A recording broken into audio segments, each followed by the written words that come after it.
네, 오늘은 이제 어린이 냉대하 이런 주제입니다. 어린아이들이 속옷에 뭐가 묻는다 이러면 엄마들이 정말 화들짝 놀랄 겁니다. 그런데 가서 검사를 해보면 아무것도 나오질 않아요.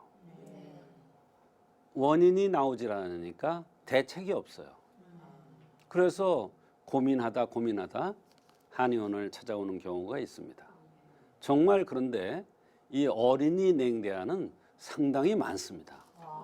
그리고 어린이 냉대하는 꼭 치료를 해야 되는 그러한 증상 중에 하나입니다.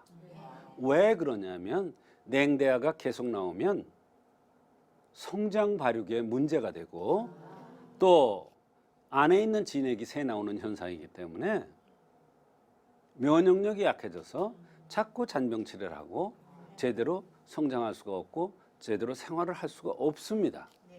그래서 냉대하라는 것은 어린이 냉대하라는 것은 성인의 냉대하와 조금 다르게 생각을 해야 합니다.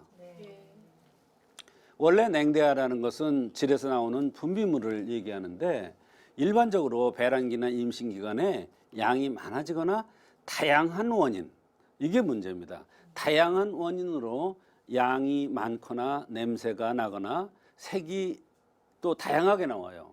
오색대화라고 그래서 냉의 색이 다양하게 나오는 경우가 있어요.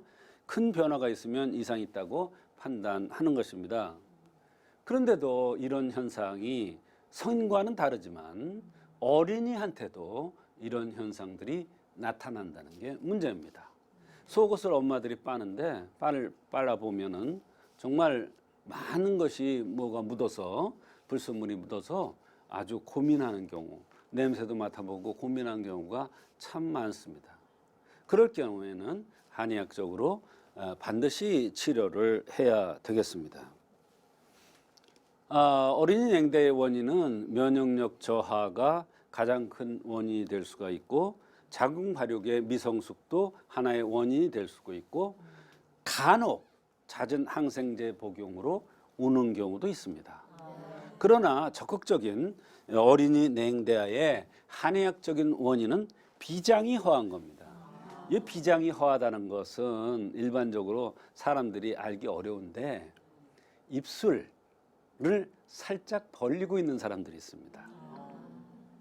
어린애가 왔는데 이렇게 입을 야무지게 담은 게 아니라 이러고 있는 애들이 있어요. 자기도 모르게 입을 벌려요. 그런 애들은 대개 침이 조금씩 흐릅니다. 또 잠잘 때도 침이 흐릅니다. 그런데 이 비장이 허하면은 진액이 순환이 잘 안 되기 때문에 침만 흐르는 게 아니라 속옷에 뭐 냉대 같은 게 흐르는 게 특징입니다. 그것은 비위에서 제대로 허해서 작용을 해서 전신에 진액을 퍼뜨려 줘야 되는데 이런 현상들이 잘 안 되는 것입니다.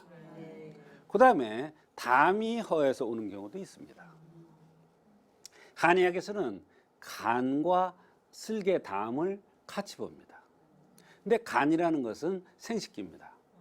이 담이 허하면은 눈 밑에 다크서클이 있거나 또는 눈 밑에 지렁이 같은 게 이렇게 붙어 있는 것 같이 이렇게 느끼는 경우가 있어요. 이게 담이 허한 거예요. 또 눈이 큰 사람들, 눈이 크면 어때요? 겁이 많죠. 눈이 크면 어때요? 눈이 나빠요, 시력이. 안경 쓴 사람 되게 보면 눈이 커요. 그래서 담이 허한 것은 바로 간이 허한 것과 연관되고 그것에 의해서 냉 같은 분비물이 나타날 수가 있다. 물론 여러 가지 증상들이 나타날 수가 있습니다. 편도가 붓고 고열이 나요. 근데 이 편도라는 것은 한의학에서 자궁과 또 연관돼서 봅니다. 그래서 겁이 많은 아이들, 눈이 큰 아이들, 눈 밑에 와자미, 지렁이 같은 이런 것이 이렇게 있는 아이들, 또 눈 밑에 검은 아이들, 이런 아이들은 겁이 많으면서 편도가 벌어서 고열이 잘 나면서 냉대하가 흐릅니다. 그것이 바로 담이 허해서 나타나는 그런 그러한 어린이 냉대아가 되겠습니다. 그 다음에 어린이 냉대아의 원인에는 소장허라는 게 있는데 사실은 소장허와 소장실이 있는데 어린아이들의 경우에는 소장허보다 소장실이 많습니다. 사실은 소장실이 많은데 소장실 하면은 어떠냐면 입안이 잘 헐어요. 그러면서 생식기 주변이 빨개져요. 그러면서 가려워요. 그러면서 분비물이 나옵니다. 이것은 어떻게 구별하느냐? 아이들 중에서 웃기도 잘하고 울기도 잘하는 아이들이 있습니다. 아주 괜히 쌩글쌩글 잘 웃어요. 근데 그런 애들이 또 삐지기도 잘 삐져요. 이런 아이들이 입안이 헌다. 또는 아래가 가려워서 자꾸 손이 가거나 기저귀 발진이 생기거나 또 어디다 비빈다. 생식기를 비벼요. 가려우니까 자기도 모르게 침대나 의자 모서리 같은 데 비빕니다. 그걸 보고 엄마들은 아주 그냥 깜짝 놀라죠. 그건 아니에요. 사실은 자유행위로 아는데 그게 아니에요. 가려워서 나타나는 자연스러운 현상입니다. 그럴 때 소장허나 소장실에 의해서 냉대아가 나타납니다. 그래서 어린이 냉대의 원인 중에는 소장허나 소장실에서 오는 경우가 있습니다. 그 다음에 식적에 의해서 오는 경우가 있습니다. 밥 잘 먹는 어린아이들, 저녁을 많이 먹는 어린아이들, 그런 아이들 보면 볼이 통통하면서 볼이 통통하게 이렇게 볼따기가 통통해요. 입술이 도톰하고 입술이 빨개요. 그런데 이런 아이들이 배고프면 못 참아요. 자기가 그냥 냉장고 열고 막 먹으려고 그러고요. 배고프면 짜증을 내고요. 자다가도 일어나서 또 먹으려고 그래요. 이런 것은 뱃속에 덩어리가 생긴 거예요. 그걸 식적이라고 합니다. 이 식적에 의해서 비위에 운행이 잘 안 되면 바로 아래로 무엇이 흘러내리는데 그것이 바로 어린이 냉대아가 되겠습니다. 위기가 허약한 아이들 보면은 눈이 쏙 들어갔다든지 얼굴이 길면서 힘이 없어 보이는 아이들, 밥만 먹으면 들어눕는 아이들, 팔다리에 힘이 하나도 없어 하는 아이들, 손바닥에 땀이 나는 아이들, 이런 아이들은 위기가 허한 겁니다.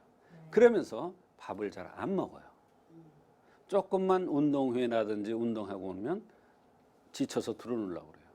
이게 위기가 허한 건데 위기가 허하면은 위로 승향돼서 전신으로 진액이 퍼져나가야 되는데 아래로 허하니까 흘러내리는 거예요. 그렇게 되면 바로 냉대아 같은 분비물이 속옷에 묻어서 고민하는 경우가 많이 있습니다.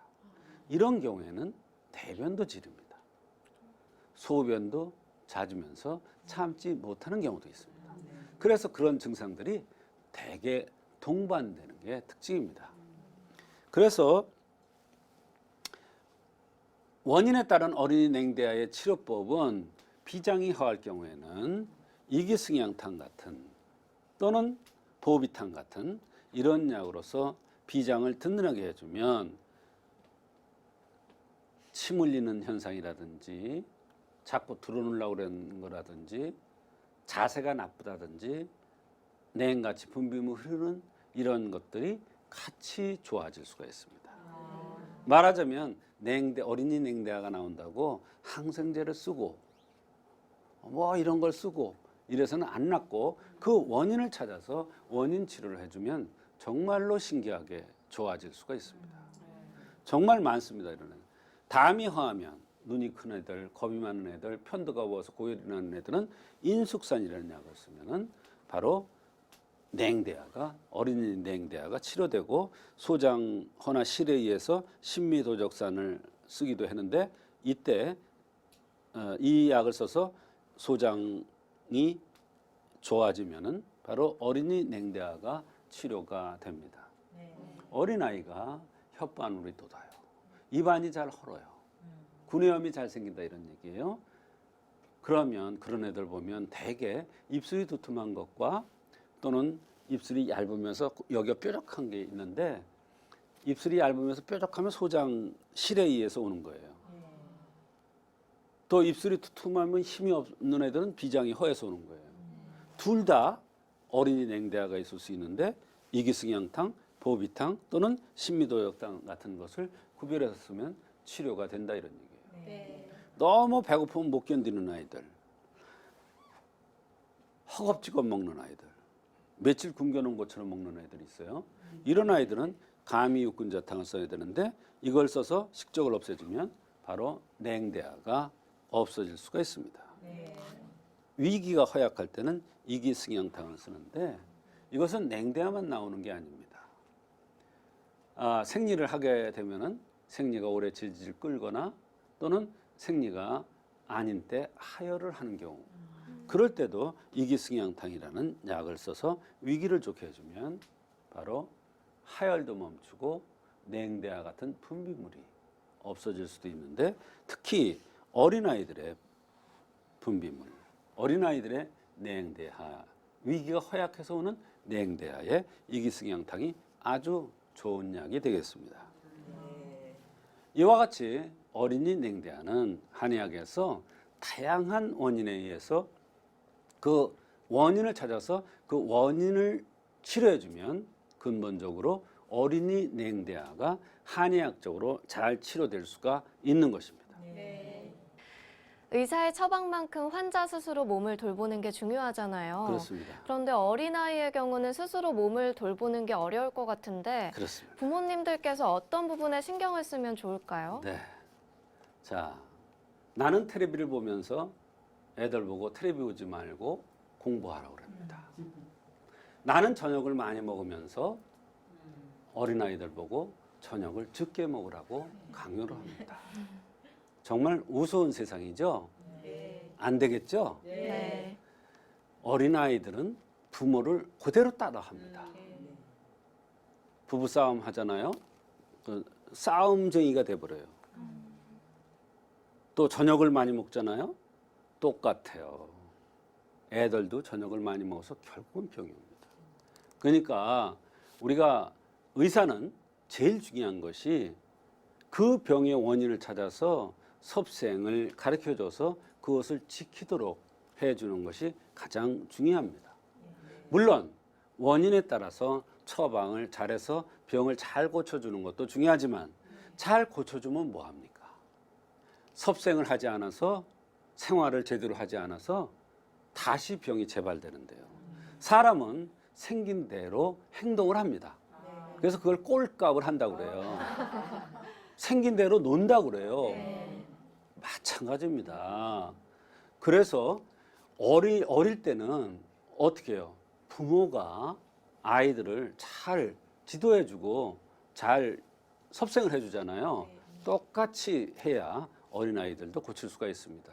그래서 어린아이들, 건강한 애들 보면은 부모가 솔선수범해서 잘 섭생을 지켜나가는 집안을 보면 아이들도 병 없이 건강하게 잘 자라는 경우도 많습니다. 네.